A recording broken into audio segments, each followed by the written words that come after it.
Burlington Development Review Board for May 5th, Cinco de Mayo, 2026. My name is Dawn Philibert. I'm the chair of the board, and I'd like to introduce you to other members of the board. To my far left is Quinn Mann and Frank Kochman, Ted Linsky, Jody Lesko, Charlie Johnston, and to my right, our staff, Marla Keene and Alex Levin. Thank you all for coming or watching. There are a number of ways to participate in this meeting, and this meeting is being recorded. The first way is to attend, as some of you are doing right now. And if you do so, please sign up at the sign-in sheet up back to make sure that your participation is documented. You could also attend virtually, and if you do so, please make sure your contact information is in the chat box so that we have a record of your participation. And if you are on the phone listening, please email again to register your participation. Please email mkeene@southburlingtonvt.gov. So thank you. I don't think there's anything else before we start with the agenda. Okay. The first item on the agenda is the discussion of emergency evacuation. In the event of an emergency, you would go to one of the back doors in the corners of the auditorium and either go left and right, and you would be outside. Are there any additions, deletions, or changes in the order of agenda items? No? Okay, hearing none. Are there any announcements? Nope. Okay. Are there any comments and questions from the public that are not related to the agenda? Okay, hearing none, we will move on to our first project, which is continued site plan application SP 2615 of Beta Technologies, Inc. to amend a previously approved plan for a portion of an approved 40.43 acre commercial master plan, including a manufacturing facility and multiple related facilities. The amendment consists of altering the grade for the purpose of future construction and relocating impacted utilities and landscaping at 154 Davinci Drive. The applicant has requested a continuation of this project review to June 2nd. So I would entertain a motion to continue this project to June 2nd. I so move, depending on if there's any public comment. Thank you for that reminder, Charlie. Second. Second. Okay. Any comment?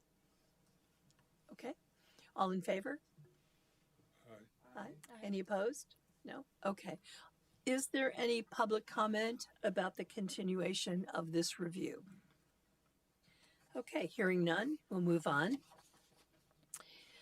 Continued miscellaneous application MS 2601 of Beta Technologies to Inc. to amend a previously approved plan for a 16,600 square foot motor vehicle focused commercial facility. The amendment consists of altering the grade for the purpose of future construction on the adjoining lot at 154 Davinci Drive, 4016 Williston Road. The applicant has requested continuation of review of this project to June 2nd. I would entertain a motion to continue this application. So moved. Second. Thank you. Any discussion? All in favor say aye. Aye. Any opposed? No? Okay. Is there any public comment about that project? Hearing none. Thank you. We'll move on to agenda item number 7, which is sketch plan application SK 2606 of Burlington UMall owner LLC to subdivide an existing 51.79 acre plan unit development for 705,336 or 35 square feet shopping center into two lots of 50.24 acres, lot 1, and 1.55 acres, lot 2, at 155 Dorset Street. First of all, are there any recusals or, okay, conflicts? Okay. Who is here for the applicant, please?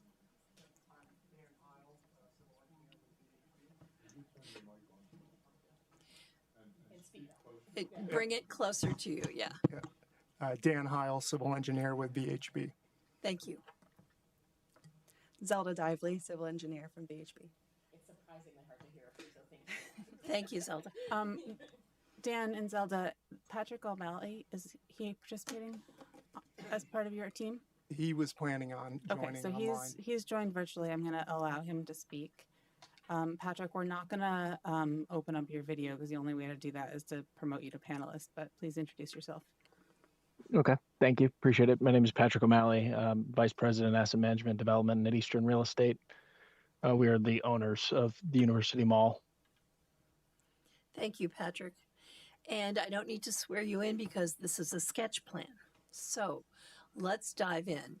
And I would like to start by asking you to give us a brief overview, and some of these issues will come up later, but tell us what this project is about and why you're doing it this way. Yep, certainly. Could I share my screen? I want you to bring your mic closer so we can hear every word you say. Yeah, Okay. thank you. So, Feel free to direct me to show certain things from the packet, though. yeah, do you want to pull up the subdivision plan?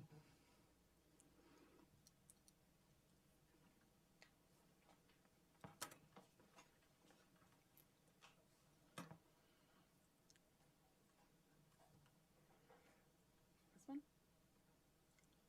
The first one you had up there, C1.00. Yep. Yep. So this is our sketch subdivision plan.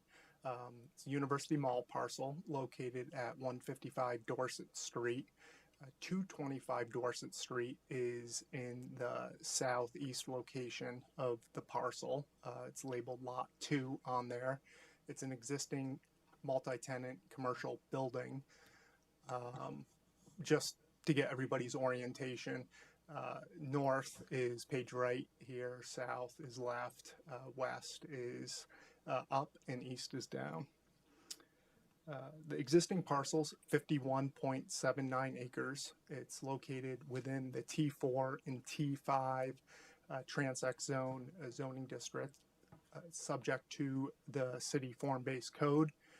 We are showing that zoning district boundary line on our plan. It's that magenta line that is bisecting the existing building located at 225 Dorset Street.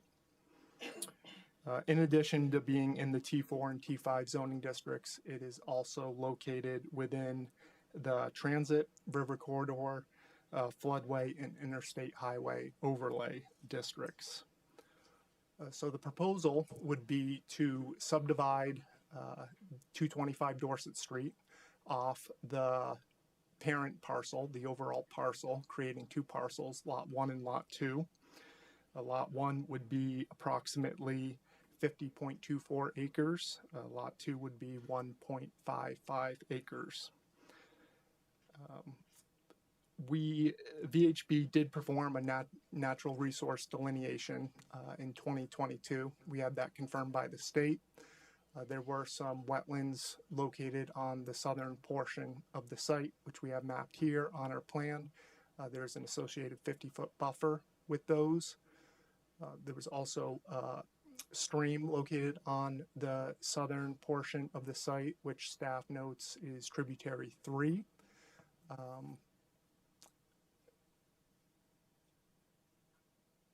So looking at our proposed lot boundary for Lot 2, The boundary was designed to contain the majority of the infrastructure supporting Lot 2 on Lot 2, as well as allow for the future planned primary street going through the parcel at the intersection of 225 Dorset and the site, the entrance on the southern portion of the parcel. So that northern property line associated with Lot 2 would allow for a 60-foot future right-of-way for that planned street. The eastern property line is the right-of-way for Dorset Street. The western property line was sited approximately 70 feet to the west of the building facade. And that the intent there was to include the drive aisle to the west as well as the waste enclosure on Lot 2, since that supports Lot 2. The southern property line, yeah, thanks for zooming in. The southern property line is was cited to minimize bifurcation of the wetland and the buffer, while also trying to keep the majority of the stormwater infrastructure. You can see just to the west of the building, there's an existing stormwater pond and outfall on Lot 2. So that was really the intent of how we got here today. Reading through the staff notes, I recognize there are some questions that we need to discuss related to that layout. But Okay. Just to jump in. real Sure. quick. But why? Yeah. okay. Right. Why are you doing this? Yeah. I guess that's comment one in the staff report, and I would defer to Patrick O'Malley on that one. I think he's online. Patrick, Yeah, tell us why you're doing this. Yeah, sure. Happy to jump in. And first of all, thank you for your time and consideration of our proposal. I appreciate it. And over the years, we've studied a number of redevelopment scenarios of the property, including a number of conversations with Paul Connor and the overall city team to understand what the best direction is for this property and how we can satisfy what the city wants, and also what we can deliver here. And we believe that advancing the site through targeted components will help to better facilitate a vibrant repositioning and future redevelopment of the overall University Mall. And as a result, we're starting using 225 Dorset as kind of an initial evaluation of that approach, starting with the subdivision of it. So, I'm sorry. I worked for government for years, so I know some of the language. I'm not sure I understand. I think what you're saying is not clear. It sounds like kind of speak. Tell us in real terms, why are you doing this? What benefit does this give you to take this long, kind of behind other building area and make an irregular subdivision and mess up some wetlands? That's not a legal term, a regulatory term, but I mean, what are you positioning yourselves to do? And I don't mean to be flippant, but give us an example of why you're doing this, please. Well, I appreciate the question and understand the perspective. Really, what we're looking to do is create future optionality for this particular parcel, but also the overall property, to understand if there are potential alternative solutions, whether it be, to be totally transparent, it might be working with another group to come and redevelop it once those commercial leases expire, or any other variety of scenarios where there's an opportunity where if we have it set up as a separate parcel, we can work within our current structure to work with another partner. Okay, thank you. Sorry, not to continue, but that continues to be helpful. Why starting with this parcel? Could you speak to that maybe? Like, why is this section of the existing parcel being started with? I think the honest answer is that it's likely the simplest parcel to do it with, understanding there are wetlands constraints and other constraints that we're going to work through as part of the further staff comments, but where it's located on the site and its proximity to Dorset Street are really what's driving this. Okay, that's helpful. Thank you. Other questions? Board? No. Okay. So what we do, our process, which perhaps you know, is to go through the staff report and to focus on the highlighted questions or comments and ask you for responses. So let's go ahead and do that unless you have any questions at this point. No. Okay. No, the first question is why are you subdividing this and why in this layout? We kind of asked you that previously, but I wonder if you have any other comments to add to what's already been said. Not yet. I think there will be some more comments as we get through the staff notes. Yeah. Tell us about the configuration. The It's a tad irregular. Yes, it is not rectangular as it By is. a long shot, yeah. Well, by one side, Yeah. it's not rectangular, that southern side. And I guess going back to my previous statement, it is, it was really designed to keep that stormwater infrastructure on lot 2. So Okay. that southern property line generally follows the toe of slope of that stormwater pond and that outfall. And we were looking to just keep that one linear line.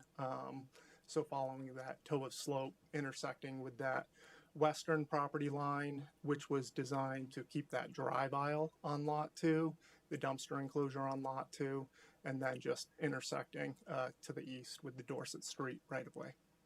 But why not just continue the line in perpendicular with the residential units and include the wetland area into this lot? We did look at that. I think that would be further bifurcating the wetland on site if we did that, because then, you know, the intent here was to try to minimize the amount of wetland and buffer.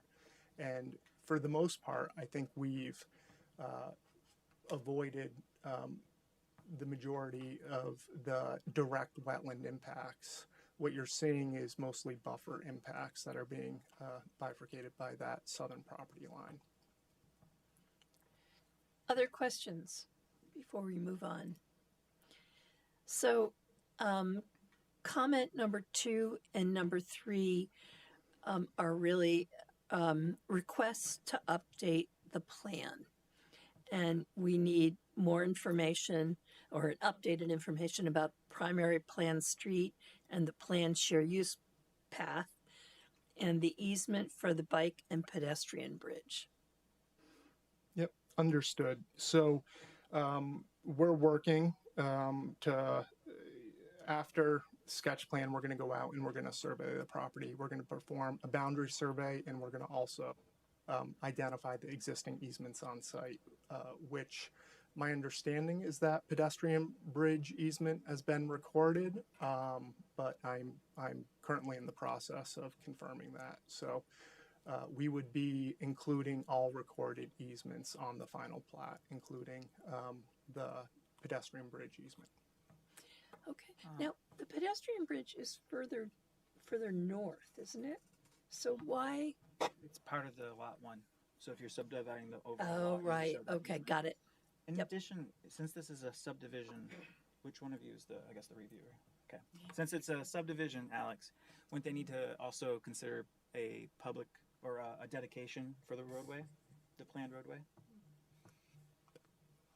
I don't know if they need to at this time, but No, maybe not in the sketch, but when they go to. for the roadway, I believe so. Any other questions or comments? I think that's staff comment number 6 or 5. Oh, I'm sorry, I missed the. Jumping ahead. I just saw the plan. All right. So Pushy. All right, number 4. I'm going to read this. Staff recommends the board discuss the T4 and the T5 zoning district boundaries and how the applicant will address the prohibition on split lots when only 50 feet of adjustment is permitted. adjusting the proposed subdivision boundary may conflict with prohibitions on irregularly shaped lot lines and prohibitions on bifurcation of protected natural resources. The board's authority to modify subdivision standards is limited to the constraints described in section 15.A.01b.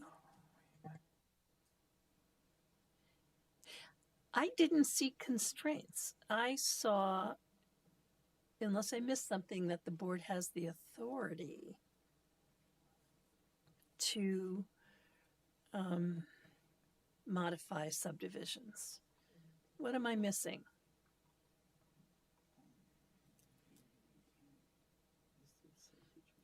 It was on the previous page or a couple of pages back. The Development Review Board has the authority to review and approve with modifications or conditions, or deny an application. Right. Isn't that pretty broad authority? Seems like it.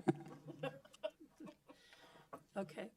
Wouldn't the building crossing the district line be considered a feature that might require the lot boundary to extend between the two districts?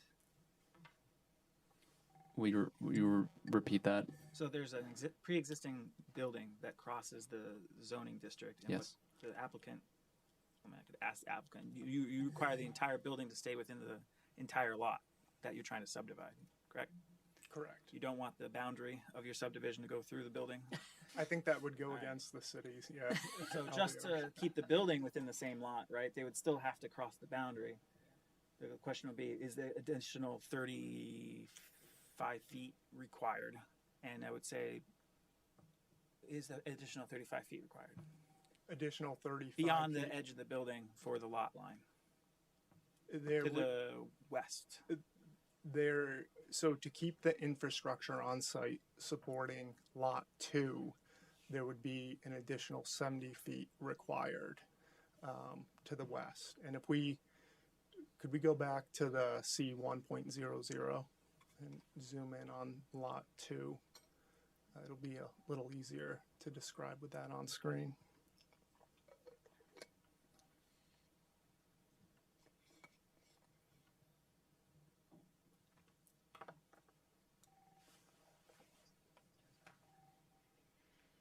Yeah. Sorry. Yeah, that one. And if we could just zoom in on lot 2 there. Yep. So you can see that magenta line bisecting the building there. That is approximately 70 feet to the east of that western property line. That's 259 feet long. So while I acknowledge the LDRs allow for the DRB to shift the zoning district line up to 50 feet in either direction, we would be more than 50 feet.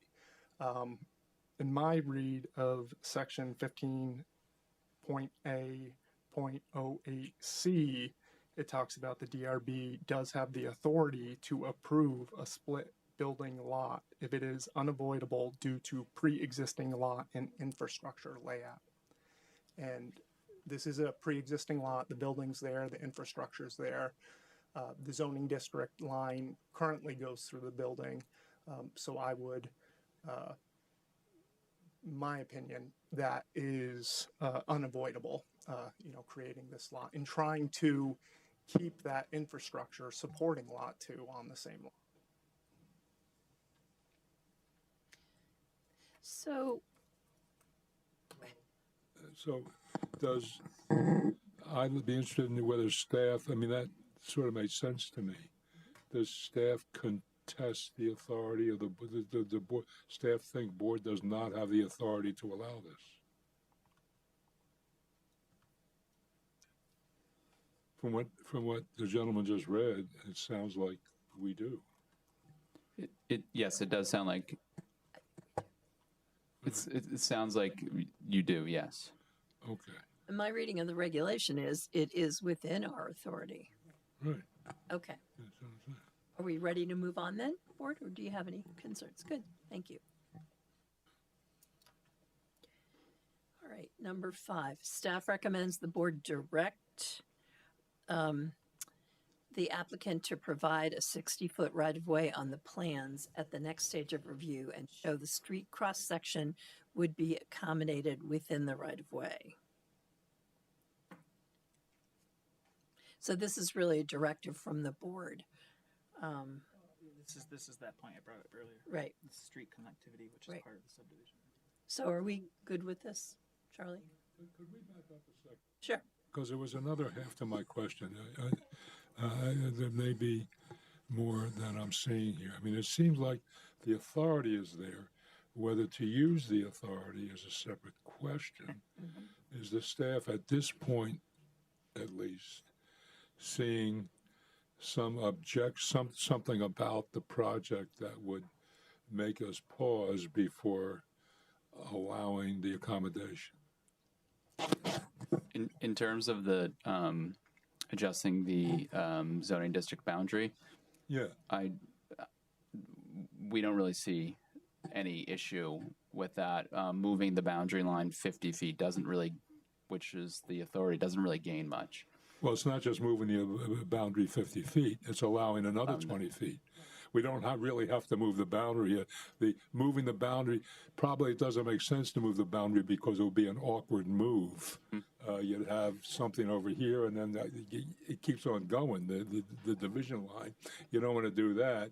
What the later reg, I can't cite the reg off the top, but I heard the language. The later reg seems to make irrelevant moving the boundary or not. If the infrastructure situation is such that it's unavoidable and it's otherwise a good project, then it's okay. You don't have to move the boundary. You can just allow it to. You can just allow the split of the zones, right? And my question is there something about the project that would make us not want to do that as a practical matter? An aesthetic matter, an environmental matter, anything about the project that would make us not want to do it. Yeah, to clarify, I guess, Just a minute. Yep. yeah, go ahead. Go ahead. No. Well, there's certainly, I think in the beginning there were 3 major factors that were highlighted as sort of sticking points with this application, and that being one of them. One thing that I can say I didn't look into is the implications of moving the boundaries. I don't know the extent of moving the boundaries, the limit. Do we move the whole boundary? And so if there's any other questions. No, wait a minute. We're still talking across park. We're not talking about moving the boundary at all. We're talking about keeping the district boundary exactly where it is, but allowing the project to exist in both sectors. That's what we're doing. Right. So the beginning, Alex has written this sentence sort of introducing the issue highlighted in this report is the proposed geometry of the subdivision. And there's 3 regulations that are conflicting with the proposed lot geometry. This is one of them. The other 2 haven't been talked about. This is number 1. And so Alex is asking the board to take into consideration this issue plus the 2 that are following in making their ultimate recommendation. The overall judgment, but as from the standpoint of isolating this one issue, there's nothing in particular about this issue, just pointing out that it's something we can or cannot allow depending on our judgment of the project as a whole. Yes. Okay. Now, in our decision to allow it, are we limited to the 50 feet, or can we actually go to the full 70 feet if we wanted to? Right? Because the way the regulation says is that we may approve up to 50 feet. No, I don't think that's right. I think the issue is this: that there is general authority to move a district boundary. I don't see the authority to partially move a district. So what they're not relying on our authority to move a district boundary. What they're relying on is our authority to, in an appropriate case, disregard the district boundary and allow the project to exist across boundary lines. Okay. That's correct. Yep. Okay. It would be allowing for a split lot, not Right. moving that zoning district boundary. Are we ready? Thank you. Are we ready to move on to number 5? We already talked about it a little bit. I guess it's really a plea to ask or a recommendation from staff that we direct the applicant to provide a 60-foot right-of-way on the plans at the next stage of review, and to show the street cross-section would be accommodated within the right-of-way. Are we on board with that, board? Yeah, I don't think it's a plea. I think we've been directing other applicants, they must. Okay. It is a must from the board that you show this Thank street you, Charlie. connectivity. And that would be on the final plat. We would need to show that 60-foot right-of-way. That couldn't be a exhibit supporting the plat to show that this is how it would work in the future? No, it would be on the next plat you produce, which show the right of way. Okay. I think that's what the recommendation is. Your next plat that we look at has a 60-foot right of way. Yeah. And I guess going back to staff's comments, I think it was Paul Connor. He suggested that no dedication of that public right-of-way for the primary street or shared use path is recommended at this time. That's a separate question.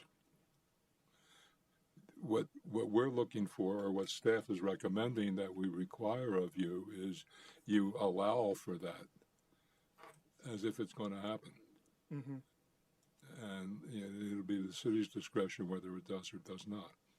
And that would be based off the official map, the Yeah. sketch? It's in the subdivision review 15A10F. It says that or the applicant must provide the city with a revocable offer of dedication of planned right-of-way based off the official city map. I mean, I think that is something we'll need to discuss with the applicant. We can certainly pull together that based off the official city map, which is really just a sketch at this point. It's a dashed line going through the parcel. So I think that's something we could do. We'll need to discuss that with the applicant, though. Good. But that line is likely going to change. That geometry is likely going to change with future redevelopment of the parcel without knowing what buildings, what parking, what sidewalks would be there. Whatever we propose right now would likely need to be revised in the future. Except you're going to keep our 60-foot right of way. Except that but understood. So, Why would you need to help me understand what there is that would be that the developer would have to comment on about the 60-foot right of way? I mean, what does that interfere with? So Frank, I think the context here is instead of there being two roadways and this is simply a connection, this is a loop that's being proposed through the parking lot that's on the official city plan, which is part of, or city map that's part of the city plan. It was planned by a different group, right? The Planning Commission. Yep. Again, we don't have any purview to change that right now, right? Yep.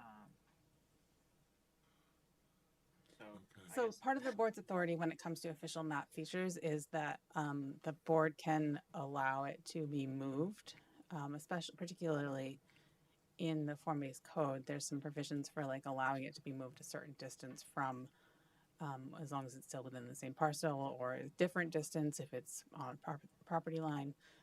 And so I think what Dan is saying, if I'm interpreting it correctly, is that they might want to take advantage of those provisions. I don't think that necessarily changes Stuff to do it. showing that it is a thing, and then when they want to do something different, they say, this is the plat we recorded, this is the one we would like to replace it with. yeah, it's just at this point, without knowing exactly what may be proposed in the future, which would directly impact the right-of-way location, that geometry of the right-of-way. There's a pretty big likelihood that will need to be revised, but Frank, I understand your point too. It'd still be a 60-foot right-of-way. It would just be relocating that in the future to reflect the proposed layout at that time. We just don't know that layout now, but we could base that It off. sounds like you sort of do. I mean, How so? Yeah. Well, you're showing us this all we're talking about is the 50 acres and the 1.55 acres, right? Are you talking about further subdivision down the line when you say redevelopment? Further redevelopment, potential further redevelopment. On the remaining 50 acres. You mean? Yes, correct. All right. But you already have pretty well in mind what you want to do with this 1.55 acres. Oh yeah, that's existing. We Yeah. know what we want to do there. It's further redevelopment of the 50 acres that would directly impact that right-of-way geometry. Well, Marla, help me understand, if you would. As long as there is a 60-foot right-of-way that conforms substantially.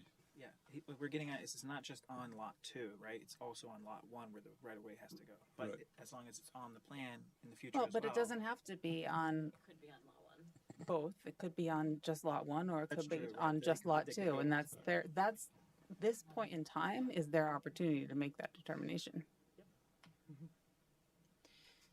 Okay, are we ready to move on? Okay.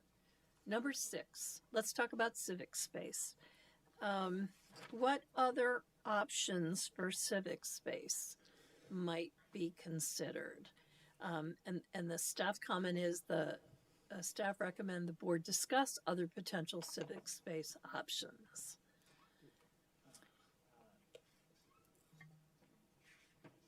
Does the app, sorry. Yeah, sorry. I was gonna maybe to start, if the applicant could go through what they're currently proposing. Obviously, it's on there, but just to see what's currently. Yep. So we have 2 different sketches that were included in our application. The first one for lot 2, 225 Dorset Street, we are showing pocket park up front along Dorset Street, in between the existing parking, the shared multi-use path along Dorset Street, providing an area for pedestrians to hang out, or providing additional connectivity between 225 Dorset. So this is a sketch. We, in looking through the regulations, understood that we needed to show with this subdivision that the lots, lot 1 and lot 2, would still be able to meet the site amenity civic space requirement if they were ever redeveloped in the future. My understanding is that with this subdivision, we wouldn't be required to construct that. We just need to show that could work if the lot was ever redeveloped. So this was one idea we came up with. I think the location, right along the shared use path on Dorset, is an ideal location because it does allow pedestrians within the public right-of-way, potentially a space to congregate. And it also provides additional connectivity between the site and Dorset. I think this one works, but would be open to any feedback the board has on this. And the second amenity space or civic space? Yeah, for the larger lot, we are showing multiple parklets along Dorset Street, once again allowing for people utilizing the shared use path on Dorset, a space that they could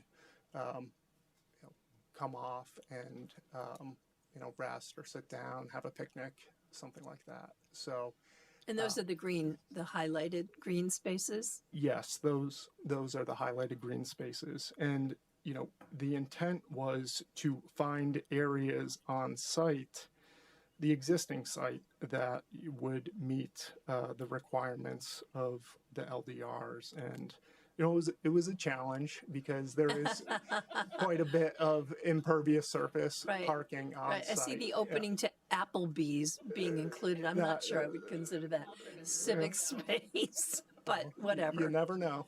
Yep.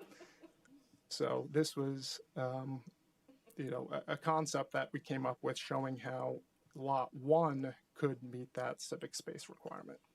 Okay, thank you. Yeah. Questions, comments from the board? Any other suggestions? They don't have to. I'm sorry. Are they identify what type of? So they are. So never mind. We're done. No rooftop zoos or anything like that? Any other suggestions? No, okay. I'm sorry. There'll be opportunities for the public to make comments afterwards. Thank you. Okay, let's move on to number 7. And this is a question we've already discussed in part. What's the rationale for bifurcating a Class 2 wetland buffer? And can that be modified? So the rationale was to keep the stormwater infrastructure on Lot 2 since it's supporting Lot 2. I understand per the LDRs that there are requirements associated with not making irregular lots. I think there is potential to make that lot more regular, make it more rectangular. As staff noted, there were 2 separate proposals, and one would be, keeping that 2-lot subdivision, but moving that southern property line as close as possible to the building, which we could do. The stormwater infrastructure would be off lot at that point. I think that would require an easement. The other proposal would be creating a 3-lot subdivision where you would still have that property line, the southern property line shifted closer to the building. However, the wetlands located on the southern portion of the site would be on their own conservation lot. Do we have any kind of issue size? The terminology is slipping my mind. It's old man-itis, right? The sideline distance, the southern sideline distance. If the southern sideline moves closer to the building, do we have any the word is setback? Do we have a setback issue, side setback issue of any kind? Okay. Any other questions about the bifurcation? So I think this is part 2 of the 3 related issues, right? Yep. So we're looking for board feedback on. Actually, I do have one more question. I just want to be clear that I understand your thinking. The only reason to keep the only drawback of leaving the wetland leaving the wetland off site is you need an easement to do what for drainage? A drainage easement? Access and utility easement for the stormwater management and maintenance of that stormwater pond. Okay, So- whereas if it were within the boundary, you wouldn't need that, right? It would Correct. just be part- Correct. And that's the only distinction, right? That's the only reason. Yes. If you look at that eastern parking lot, that southern extent of the eastern parking lot does extend further south from that building facade. So I think we would still want to keep that southern edge of the eastern parking lot on Lot 2. I suppose we could, keep that on the other lot, but we would, need an easement over that area. Same with the dumpster enclosure to the west that extends further south from the building facade. So, if we were to hold that property line right up against that building facade there, I think there would be infrastructure other than stormwater that would extend off Lot 2. So I think I understand. depending on where that lot line, I think that would, determine, what easements we may necessarily need. And, depending on feedback from the board on the 2-lot versus 3-lot configuration, we would be putting utility and access easements on potentially a conservation lot if we make that southern edge of or that southern wetland its own lot, a conservation lot. And that said, I don't think that we could keep all of the wetland buffer on that lot. You can see the buffer overlaps with the existing parking area on that eastern side as well. So we would still be bifurcating the wetland over there.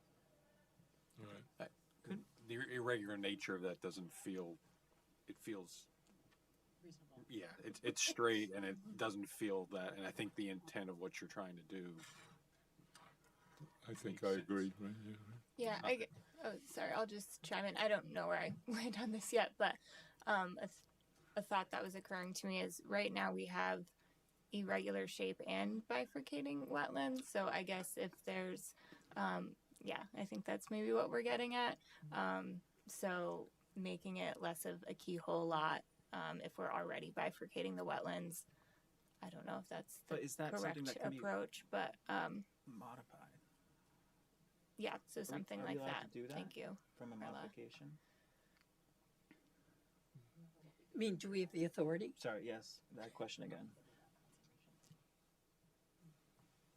Yeah, it's 'Cause it's similar. not a dimensional So the standard. standard is up on the screen. Contiguous shall be modified or shall be subdivided on their own lots. They're already proposing to not subdivide it on their own lot as they have it, right? So I don't know that it's necessarily a good idea to say, okay, you can subdivide it and you can have an irregularly shaped lot. Even if the board has the authority to allow them to subdivide it, which you'll have to read we'll spell that out more clearly what the board's authority is. The board has the authority to modify improvements or dimensional standards is what it says. So we'll have to analyze that in greater detail at the next stage of review. The proposal currently proposes to bifurcate the wetland, right? The wetland is this blue line. So one option would be to do what I've drawn in green and continue to bifurcate the wetland, but have it be a more regular shape. Then we have the pink option. This is what I was doing while you were talking. It was very fun. This is what happens when you let me run the Thank screen. You, Marla. Where you would make it tied up to the building, possibly taking this exact corner and then going straight up, and then you have a rectangle. Yep. The third option would be to subdivide off Look, the wetland itself.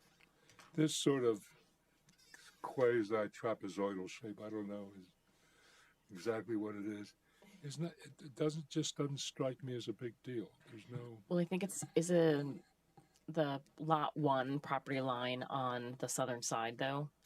That's Yeah, I think that's- it's more the overall lot, at least Yeah. in my mind, Frank. It's more Yeah. the overall lot, which is now going to have a chunk missing out of it because the lot 1 is on page right and page left of lot 2. So it creates that like keyhole. If you look at lot 1 looks more irregular than lot 2. So what? Yeah, I mean, Yeah. that's what we're I mean, so the regulations want us to, Yeah. avoid. Regular yeah. right now, Yeah. so all we're doing is taking this keyhole section out that's reasonably regular. I could say, Frank, so what if we bifurcate the wetland, right? Like, what's the, the wetland's going to continue to remain, right? It's not like they're trying to subdivide all the wetlands to one lot, so it's no longer developable. And then you have a nice, I'm going to guess 90 degrees, it's not on the plan, right? But a 90-degree bend to, and then it's still irregular, I guess. It's not square, but it's butting up to previously existing irregular shapes, Yeah, right? I mean, it's sort of when you're talking about a 50-acre lot, it's sort of absurd. No one perceives the regularity or irregularity of the parcel except the birds. I can't use my square on my plan. You know, All right. it's not like you're going down a residential street and you got wiggly lines between the houses that somehow disturb your sense of order. I mean, this is a big sprawling 50-acre hunk of tarmac, for God's sake. You know? They still have to put And we're just talking monumentation. about messing with a little corner of it. They'd still be required to put monumentation, so I guess. There's nothing that says the lot has to be regularly shaped. Okay. It's just general. All right. And for what it's worth, there are multiple keyhole lots currently that exist. It is an existing irregularly shaped lot, but understood that the proposal, wouldn't be fixing that issue. Well, I guess it behooves us though to give them some guidance, right? So it's like, if before you move on, like, do we have a Yeah. sort of sense of how we would advise? So sorry if I to help answer that potentially, and maybe hopefully it's helpful for others. Staff, I was wondering because I can't think of another situation where we've done the conservation lot specifically, and specifically in a circumstance where there might have been existing infrastructure. I'm just wondering if I know that's on the spot request, but I'm just trying to think of even just another time we had done the conservation option. There are conservation lots that have been approved as part of a subdivision. The particular case I'm thinking of was on Cheese Factory Lane, which is also off of Cheese Factory Road. It was a proposal to subdivide a lot that could only be subdivided into 3 lots, but the board made an exception because the 4th lot was for the purpose of conservation. Right. Can they retain land rights, so like an easement to the stormwater on a conservation lot? I mean, you'd have to go back to what it says about conservation lots. I Oh, didn't sorry, I should read have it answered closely. that myself. Yeah, I guess that's a thought too of does the conservation lot make sense in this case given the existing conditions? Could I make one more comment related to the conservation lot? If we went back to the subdivision plan and what that conservation lot boundary may look like further to the west of the parcel, the existing drive aisle behind the former Party City Hannaford building, I guess the intent or desire would be to keep that drive aisle on the parent lot because it supports that lot. I mean, there's potential we could get into more easements back there if we needed to, but that existing wetland buffer, you can see it right behind Hannaford there, overlaps with the existing drive aisle. So even with that conservation lot, the wetlands would be bifurcated still. Okay. In the interest of time, I think we need to move on. Do we feel like we are satisfied with what information we have for number 7? I guess my question is, do you feel like you have enough information from kind of what we're talking about to take the next steps and sort of providing some, to make a choice, right, exactly, about how to handle the subdivision? I think I would be looking for more direction from the board. Yeah. I guess I would suggest utilizing some of the options that Marla suggested, right? Or look into the conservation lot suggestion. My feedback from what I heard, right? So it could either be 2 lots with maybe some of the configurations that Marla suggested, or potentially that conservation lot, which would, I guess, eliminate that keyhole in the parent lot in that location if we did the conservation lot. Other suggestions?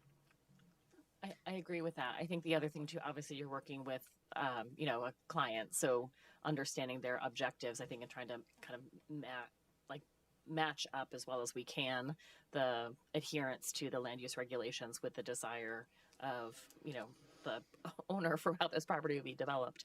But yeah, I think that those options are the ones that are the options that I, if I were in your seat, I would propose and work with the client on.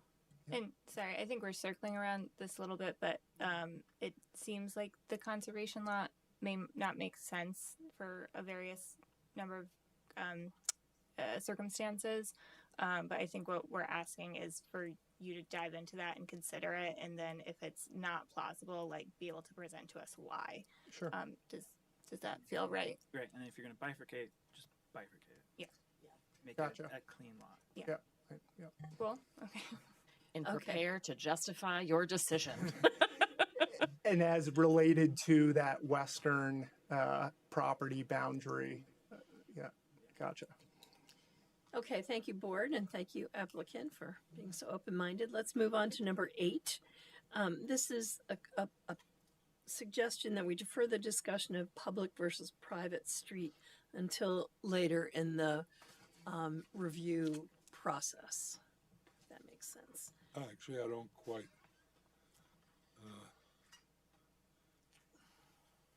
You mean the dimensions of the street?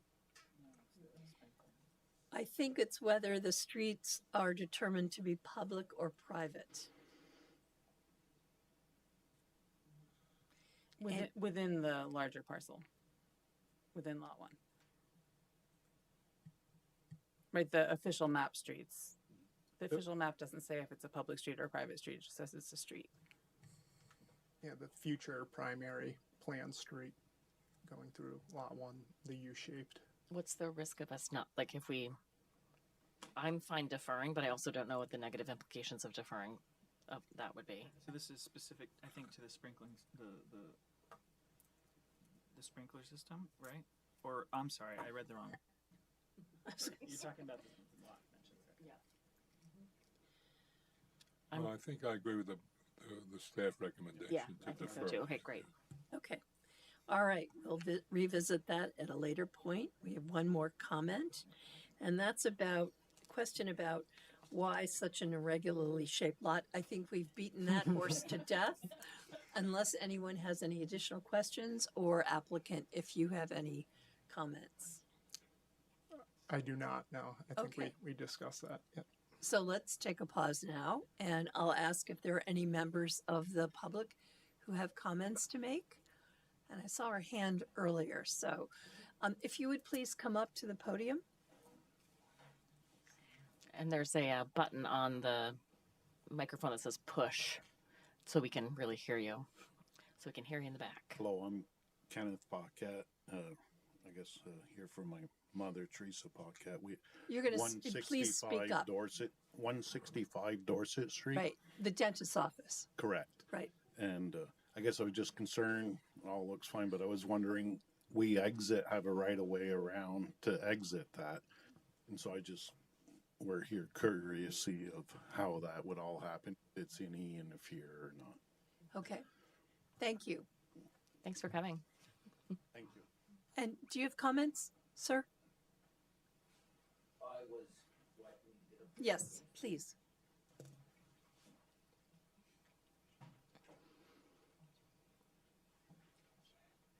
Please tell us your name. Have to push anything here? I'm all set. As long as the green light's on. Okay, the green light's on. Okay. My name's Daniel Paquette. And when I noticed on the plan of the gathering properties for pedestrians and such on Dorset Street, so would that be our property that doesn't have any green on it right there? Okay, Yep. That's in the original, I was questioning if it was, we've had in the future that previous owner of the mall, they had a perception of what they wanted to do, and they had our property non-existent. Okay. So I didn't know if we were planning on putting a We're gathering. going to sell it and go on vacation. Looks How's like you're that? still here. Just to clarify for you, these are just for them to prove they could do it, right? They're not Yeah. planning. Well, now I see it clearly Yeah. because I see our property line. But before I was, Concerned, sure. we're gonna have picnic tables over there now, or. Yeah. But Okay. no, that's it. Okay, thank you so Thank much. you. How many sons does Teresa Paquette have? There's 4 of us. Okay. You all look alike, but okay. I feel bad for my other 3 brothers. Thank- No, it's interesting because we've owned that property since Sure. 1977 and Right, okay. Thank you. dead center. All right. It's protected. Okay. All right. This is sketch, so we don't have to have a vote to close it or to what do we call it? Conclude it. Yes. So this concludes the sketch plan. Of Charlie Feel has like you have clear direction for the next phase of the project? I do. Yes. Okay. Thank you Just for want the to make feedback. sure. Yeah. Thank you. So this concludes the presentation of your sketch plan, and I assume we'll see you back here sometime. Great. All Thank right. you very Thank much. you. Yeah. Thank you. Thank you. I know when I'm confused, I'm like, they're probably confused. Yeah, I'm glad you got it.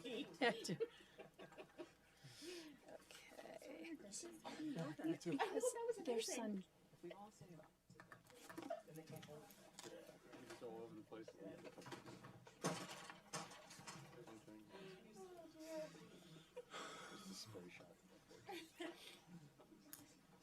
Have a good evening. Basically, 4 people have spoken and they've said 4 different things. Yeah, I know. And they're like, Alex running the screen now. Okay, Alex is driving. Let's make sure I'm on the right one here. No, that's So this is also Alex. Or is this yours? No, this one was mine. Alex gets to run the screen and draw the pink and green squares this time. Time to grill Marla. No, time to Marla grill us. That's true too. All right, guys. okay.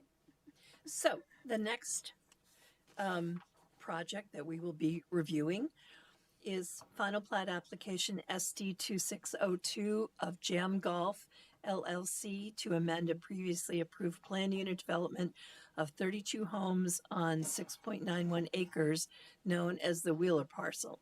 The amendment consists of modifying the previously approved home design requirements to allow more variability at 550 Park Road. Who is here for the applicant, please? Benjamin Avery for the applicant. Thank you. Anyone else, Ben? Nope. Okay. Oh, it is final plat. Okay, I'm going to swear you in. Raise your right hand, please. Do you solemnly swear to tell the truth, the whole truth, and nothing but the truth under penalty of perjury? I do. Thank you. Okay. Do you want to give a brief overview of what you're asking for, and then we'll go through the. Can I say something first, though? Sure. I want to just alert the board. If you look on page 4, the red circle, my property is within the red circle. Okay. So I don't feel a need at this time to recuse. Okay. But if it would come up and the board feels or has comments otherwise, I just wanted to notify the public and everything that I am within the quarter mile Okay. of that. And Thank you for I'll that keep- disclosure. Does anyone have any concerns about Ted's ability to be objective? No. Does the applicant? No. Okay. thank you. Thank you. Thanks for the disclosure.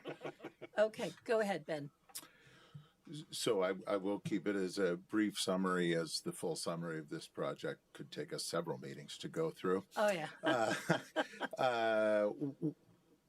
What brings us here tonight, and thank you for your time, is that when this project came through this process, what is now 6-7 years ago, the project was envisioned with a single builder, with a speculative build out where one home would be built right after another. And at that time, we did take the time and effort to come up with 14 different designs and had them reviewed by the Development Review Board. And we took input and made changes and went through that process at that time.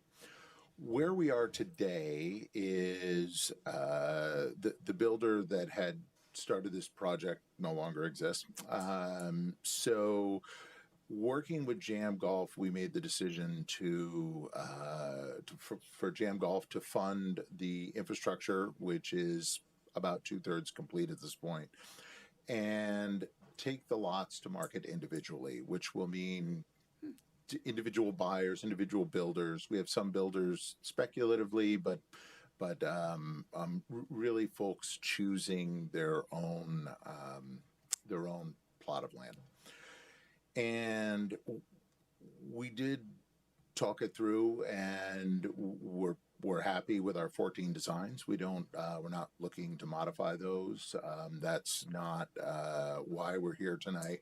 Why we're here tonight is we really looked at it, and with individual folks, they're choosing a lot, they're choosing a design, and so the specific design assigned to specific lots becomes problematic. And we're really only talking about the single family product here, not the townhomes. The townhomes will remain as designed in the locations that were approved.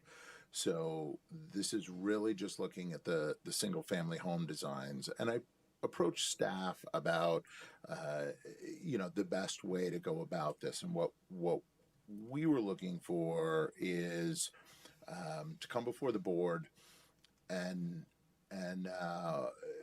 really go through a process which streamlines it for city staff. So when I come in with an application and I say I want to put the spruce house on lot 12, that there are guidelines and check boxes that are easy for staff, and we don't find ourselves in a situation where we're coming back for development review for each individual house, which is already a design that was approved by the DRB.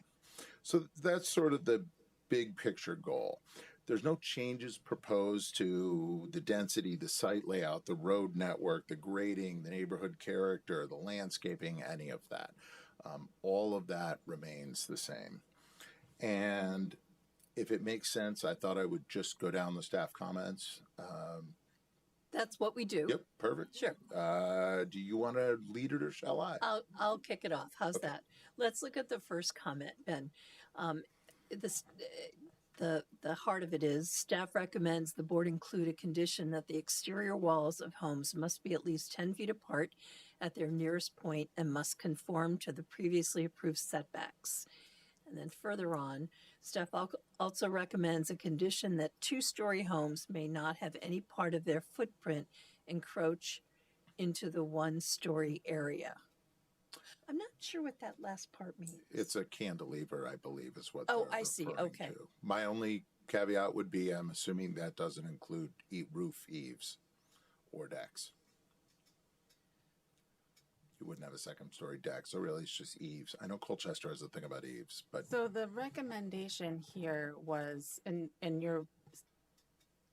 sounds like you're saying something different, which isn't necessarily bad. It's just I'm different agreeing from what with I intended. I'm agreeing with everything that you've said. So what I intended was that no part of the two-story homes. So if the two-story home has a one-story part, that wouldn't be allowed to encroach either. But that might not be necessary. Why don't you pull up the one of the plans, Alex? There's only one plan, I think, in the packet. Oh, I understand what you're saying. We're fine. Just for the board's understanding and memory of what the one-story areas are, it's the gray shaded areas. Mm-hmm. So for the two-story homes, which are the yellowy color, Correct. to not have any part of the home encroach into the gray shade. Yep, that's fine. Okay. We're all in agreement. Any questions from the board? Okay, the second comment. If you could please clarify, what is meant by rear foundation variation?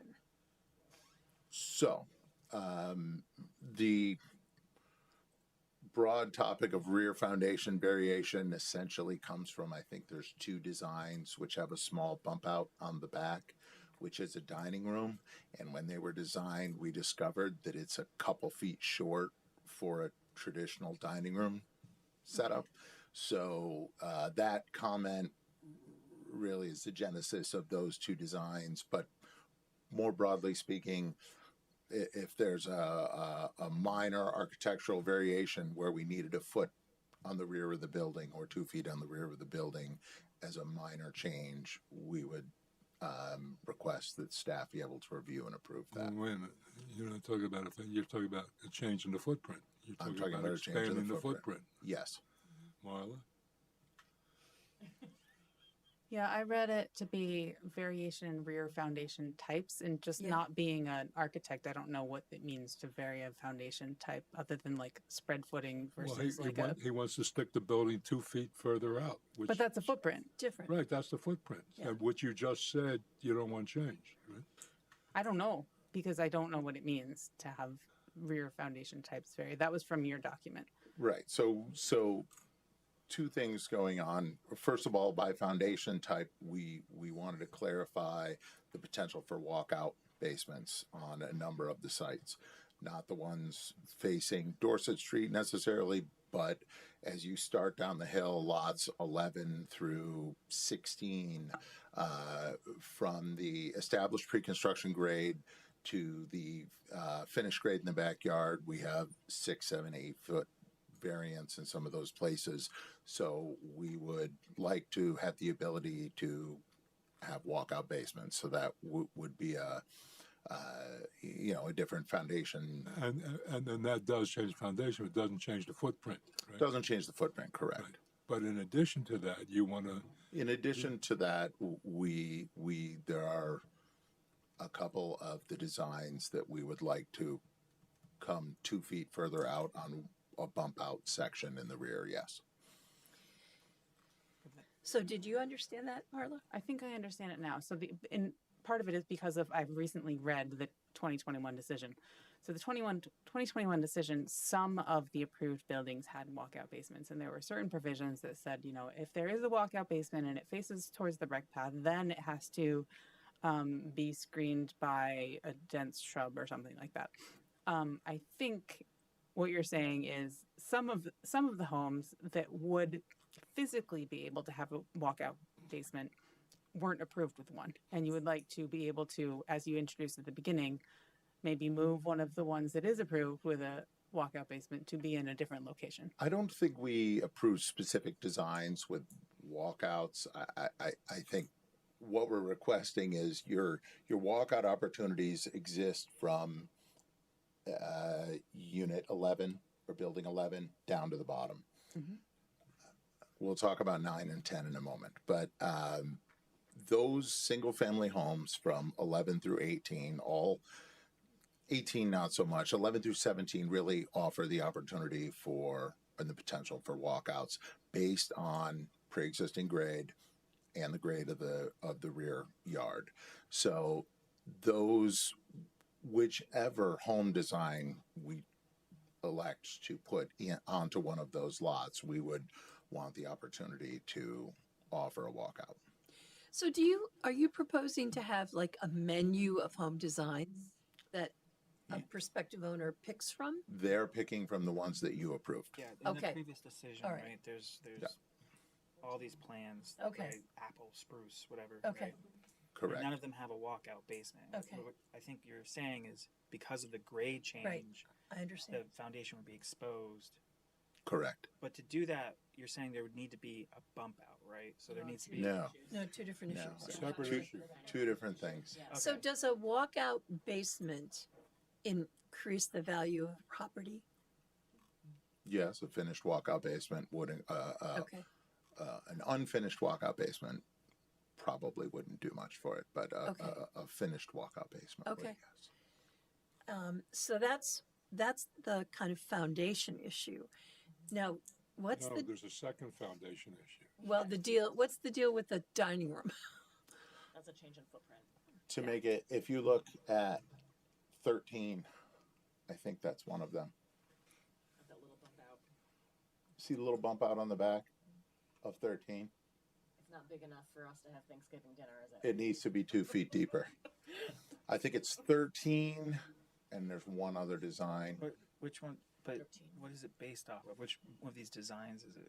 Looks like 15 is the same. Right, and we've so part of what has happened since Yeah. this was all approved is we took the plans to an architect and we finished them out, and this is one small design variant that was raised by the architect. So as long as I have to come back and see you fine folks,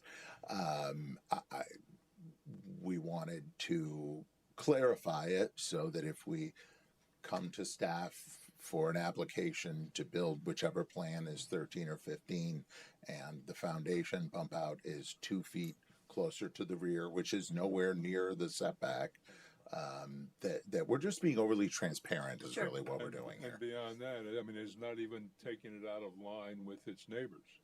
No. 2 more feet, it basically brings it a little closer to in line with its neighbors. So this looks like it's based off the elm, Yeah, the elm. right? Okay, I understand. Maybe I don't know. I don't know if you have the ability to pull up the previous site plan, right? So you can actually see what this dining room looks like, right? I think what we're really seeking here today is feedback for staff to say, if we bring a minor variation that doesn't change the street facade, that doesn't move the buildings less than 10 feet together, which really means we're talking about the back of the building, can there be staff discretion to approve a minor change based on the guidelines and the SQQ NRN regulations? That's what we're asking. I'm using this as an example. Are you only giving examples? You're going to have your complete laundry list of things you want discretion for? No, I don't. I'm not building these, so I can't possibly conceive what the Jones family might want a bigger window instead of a smaller window. I don't. Those are the things that that we really So if we rely use on the minor- regulations. as minor variations such as, and then we had a string of examples, Yep. such as, but without limitation, yada, yada, yada, yada, yada, to give the staff kind of parameters to work within, that would work for you. Correct, and we want to offer staff the stopgap of, this is not a minor change. We're going to have board review. Right, and so that's why we propose this condition to say, okay, there is going to be some variability, and so long as the exterior of the homes are at least 10 feet apart, and it doesn't require additional excavation, that says it someplace else in this report, and that the front and rear setbacks are respected, then that would be the sort of parameters and the test that staff would apply. Right. So Yeah. I don't see it as a big deal. Me either. And it sounds like the circumstance that he's presented would fit into that. So Agreed. I Okay. think that Yeah, I'm not hearing any red flags from staff too, so that's always a good sign if they're going to be signing themselves up for something that they're not protesting here. Because as long as staff feels the criteria is specific enough for them to make a determination. Okay, thank you. Let's go on to number 3. Oh, one more on number 2. Okay, There is a note in there restricting lots 1 through 10, 1 through 8, which face the bike path, completely understand. 9 and 10, which are a single story duplex. We have the ability there to get what's like a garden style. Do you know what that is? Where you have semi-exposed foundation with windows on a lower level. We would request that we retain the ability to do that on those, just simply because it's a single story product. It doesn't face Dorset Street directly, and it would be meaningful to have that additional space for the buyers. But it would face the new path. It would face a section of the new path, yes. anyone have any concerns with that? Do you have concerns, Marla? I don't. Oops, sorry. I don't. There is a condition if the board did feel like a little uncomfortable about for walkout basements that applies already. I think it's discussed somewhere else in 2021. the original decision, yeah.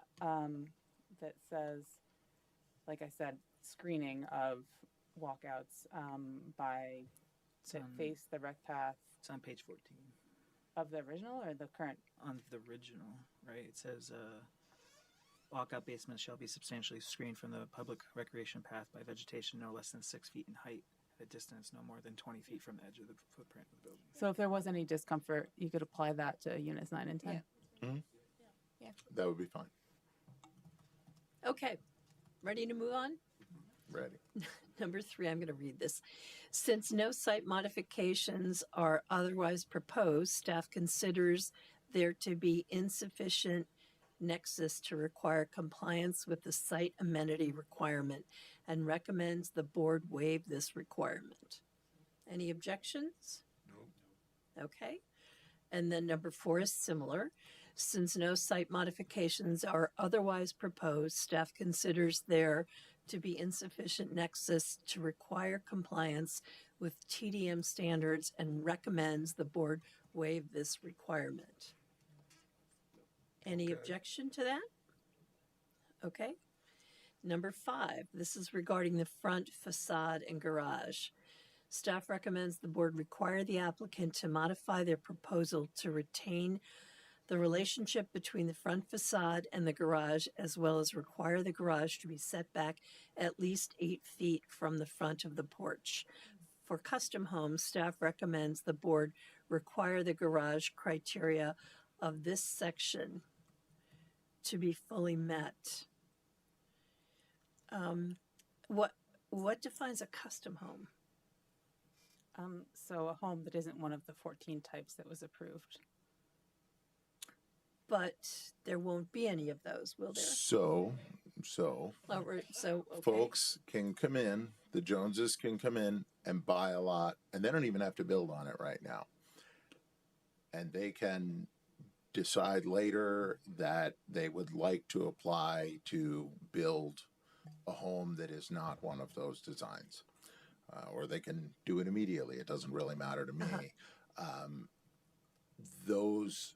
Any new design would have to meet all of the criteria required by the zoning district, and what staff was getting at there is that includes the garage setback. So our garage setback, because of the shallowness of the lots, I'm assuming, was approved with 8 feet back from the front porch, which is different than 8 feet back from the foundation wall.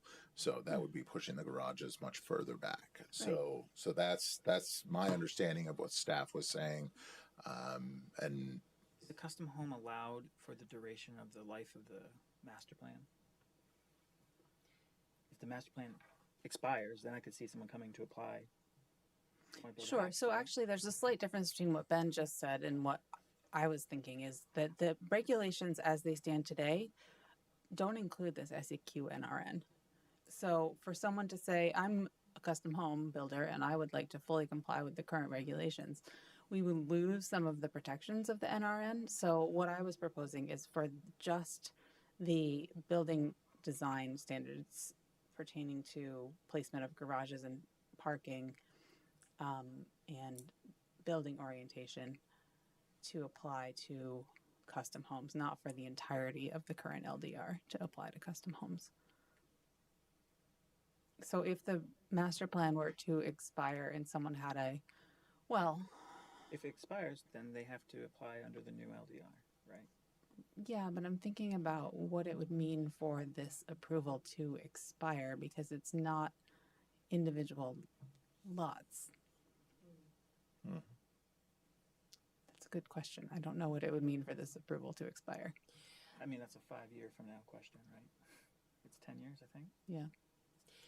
And I'm a little confused about the whole custom home thing. So we approved a certain number of designs, and I understand that things have changed and now people can pick a lot and pick a builder.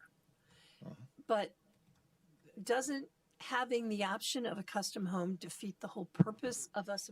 I don't think there is, right? You have to meet what's in this master plan, which are these approved homes, right? Now, can there be some variation that we're talking about? Sure, right? But there are 14 sets of approved homes.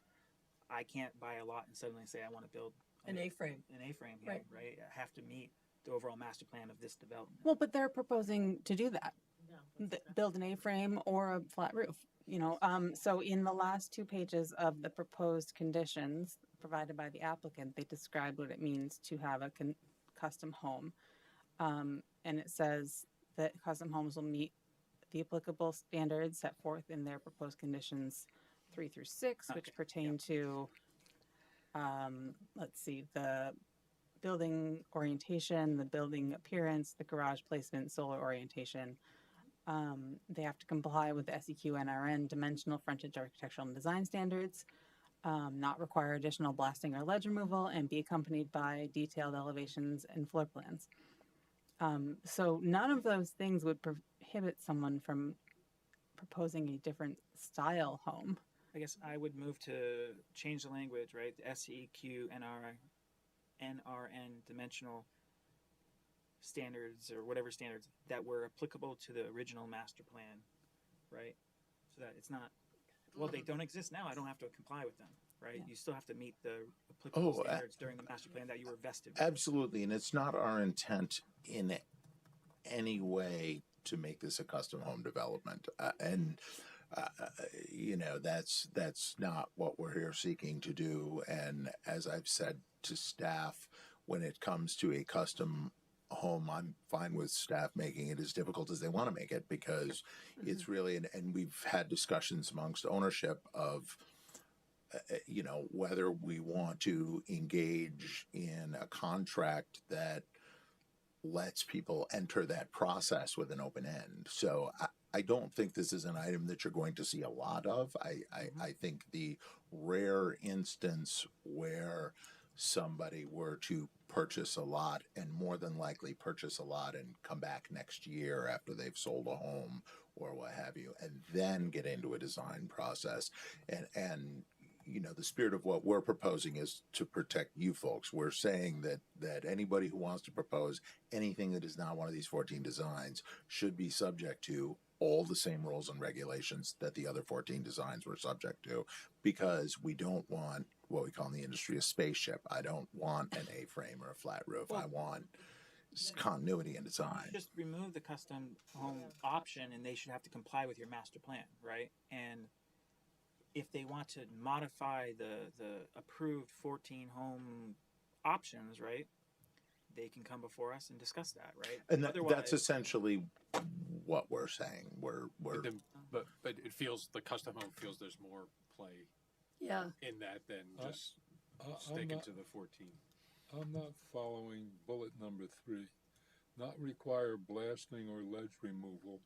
I mean, presumably these building, you know, whatever is going to be built has to meet the footprint on the approved plans, right?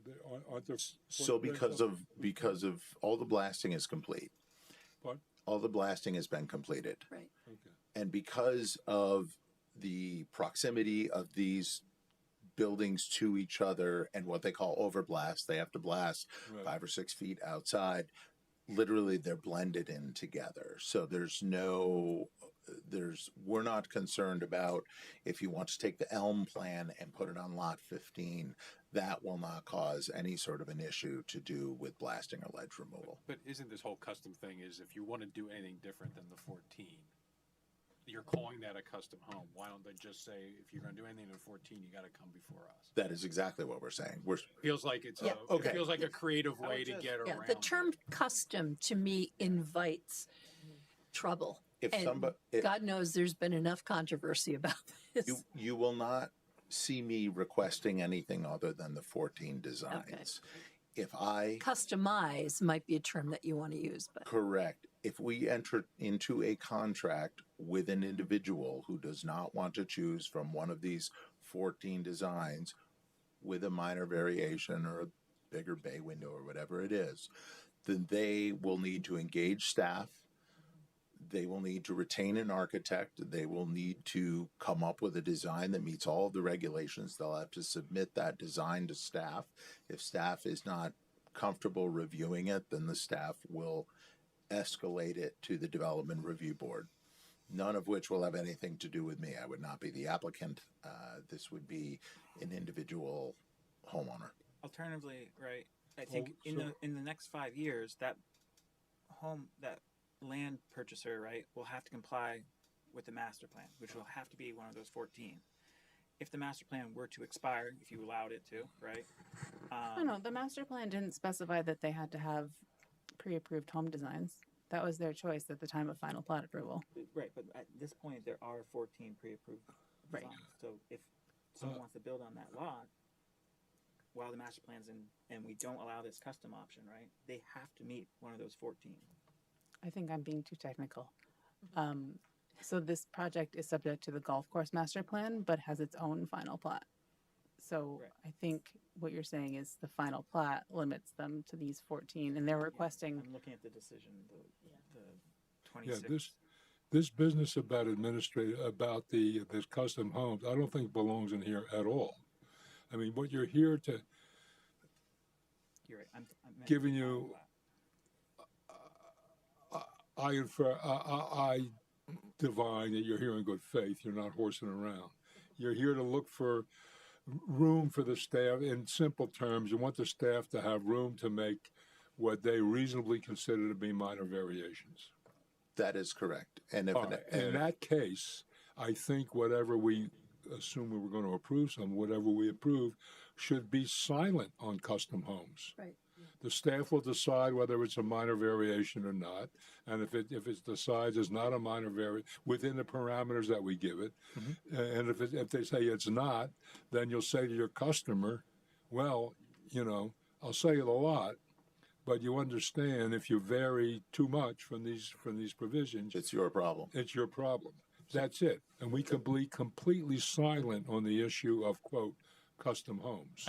Yeah, I agree. agree. I agree with Frank. What's your reason for wanting to have this custom home language in here? If given the Frank's logic, is there any reason to have this from your perspective? Nope, that's fine. I apologize. You're right, Marlon. This is not a master plan. The final plat that was 2106 doesn't expire. So I guess I like the custom home thing Why? because it encourages more variability, right?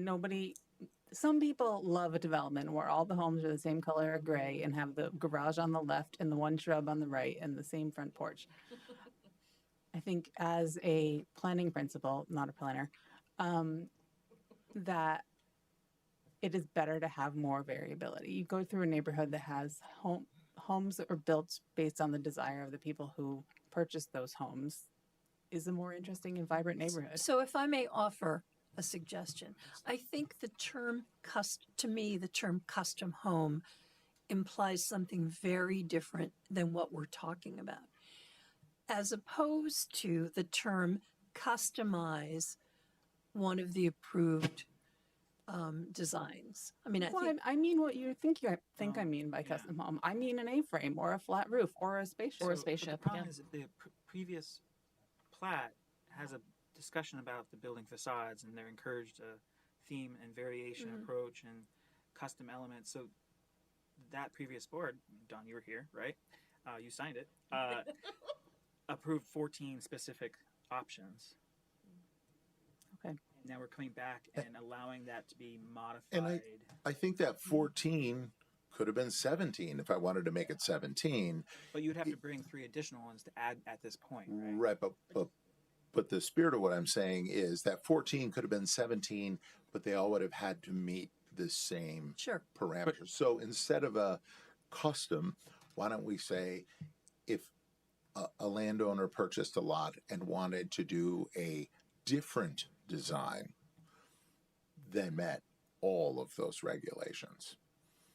The problem I'm having, right, is there was a specific theme that previous board agreed to in that plat or that whatever, right? If you come in and you say, oh, it seems to meet all the dimensional standards of the lot, but now it's an A-frame and it happens to fit within the building footprint, right? That doesn't match the theme of the rest of the homes, right, that were previously approved. If you want to come in and, I think at this point, if you want to add additional,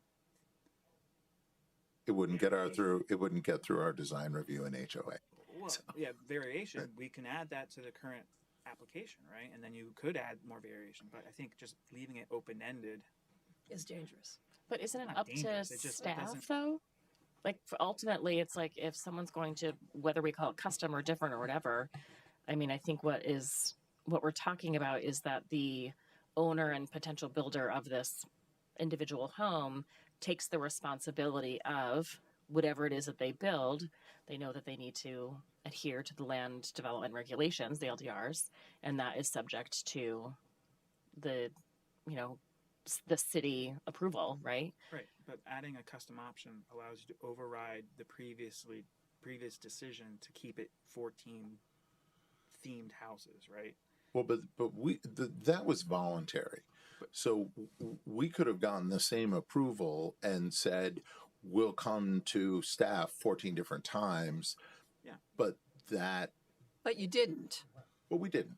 The decision on record is the 14. Correct. You want to vest the right. And we spent a to fair allow- amount of time, as I recall, talking about that. All right, well, look, we're going round and around. I think we have a language problem here. Right. You know, and we got to step back and conceptually decide what we're doing. I think we're close to a consensus that we're okay with giving the staff discretion to make, quote, minor, non-substantial variations in the approved design, period. And that we do not intend to give the staff discretion to do radically different designs, custom homes, for example. That will have to come to the board. Now, framing the limits of that discretion, we're not going to do in this particular discussion here tonight because I want to get home at a reasonable hour. Right. But that's the problem. Now, I sort of heard Marla arguing actually she wants broader discretion because she likes the idea of different homes. I think that's what I heard. And I'm not so sure that, well, frankly, I'm not so sure that the regulations, I don't feel conversant enough. I haven't studied it enough. Do the regulations even permit that degree of discretion to go to Marla?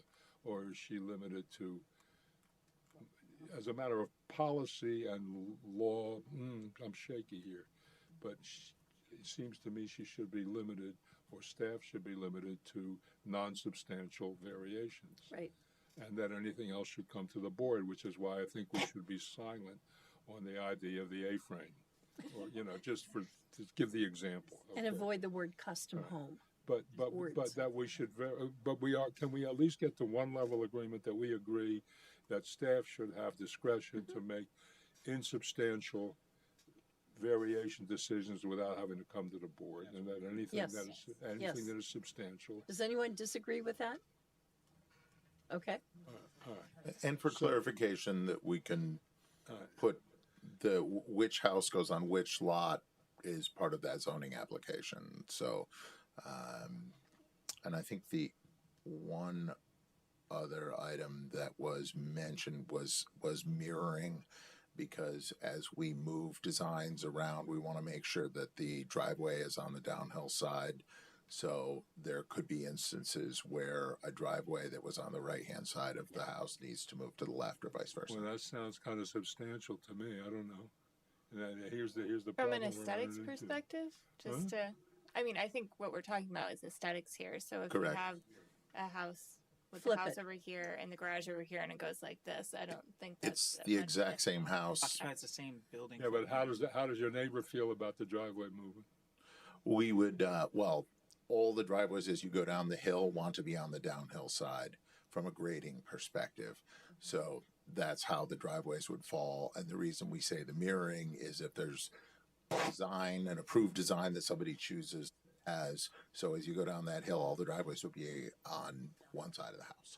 Right. So if you switched home 6 and home 11, they would both have to be mirrored because on one of them the driveway's on the right and the other one the driveway's on Correct. the left. Yeah. Correct. So you wouldn't have driveway to driveway. You would Okay. follow suit. Okay. Whoever builds first gets priority. Oh, it is. We have reservation agreements on a couple of lots, and we've told them you have carte blanche because you can choose a color. Because you Right. can't have two colors Right. next to each other. So That's the way the world works. That's how The it early bird. Okay. Any other discussion? I just want to button it down because I think I'm going to be, you know, this is my month to fight with Marla, I think. From your perspective, if you saw something that granted discretion to make the kinds of variations you've indicated, tonight, right? Which excludes the A-frame.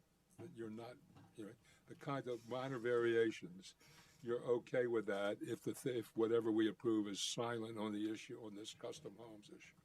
That's how you handle something that is beyond a minor variation is I'm not concerned with, because I wouldn't be involved in that process. Okay. We are, and we will work with buyers as they lay things out to say, hey, change this, don't change that, and help them get through this process. Or because change this, but I'm unsure about that. Go ask Mark. Go ask Marla, exactly. Okay. Any other comments or questions? Marla, that includes you? I think Frank has the read of it correctly. Okay. I think that staff is inclined to approve much more variation than the board. That surprises me, but whatever. Well, we can have a conversation about, planning generally and, a single family home being a single family home being a single family home, but that's not this application. Right. Okay. So before we take public comment, any other questions, comments, whatever? Okay. Do you have anything to add, Ben? Nope. Okay. So let's turn to see if there's any members of the public who are online, and there are not. Good. Okay, so I would entertain a motion to close SD 2602. So moved. Thank you, Jody. Second. Thank you, Ted. Any discussion? All in favor, say aye. Aye. Any opposed? No. Okay. I think we're good. Thank you Ben. very much. Thank you. Okay. The only other agenda item is to approve the DRB minutes from. Can I move to approve? I'm going to pull a Charlie. Can I move to approve the minutes from Yes. Do I have a April second? 21st? There we go. Second? Come on, Charlie, a second. Second. With the program. I didn't You, read Any let, you let her discussion? finish her sentence? Come on. Any discussion? Nope. Okay, all in favor? Aye. Any opposed? No. Okay. Any other business? Nope. Okay. The meeting is over. Thank you. I didn't read them this time, so I don't feel comfortable. Thank you very much. I like the new